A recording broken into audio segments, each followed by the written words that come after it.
Fam app से earn आप कैसे करें? ओके, सो देखिए, अर्निंग करने के लिए सबसे बढ़िया ऑप्शन रहता है कीपर का यूज़ करना। कि अगर आपके पास ऑलरेडी इन्वेस्टमेंट है तो आप डिजिटल गोल्ड खरीद सकते हैं। अब आपको पता है कि लास्ट टाइम से गोल्ड में काफ़ी बढ़िया रिटर्न आपको देखने को मिला है। वैसे तो ऑल हमेशा मिलता ही रहता है, कभी कम कभी ज़्यादा। तो आप कीपर का यूज़ कर सकते हैं अर्निंग करने के लिए।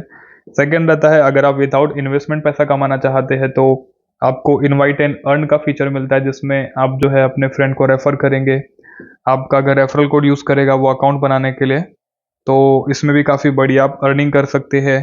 एंड आपको कैशबैक वगैरह मिलता है कि अगर आप गूगल पे का रिचार्ज करेंगे तो 500 का कैशबैक मिलेगा।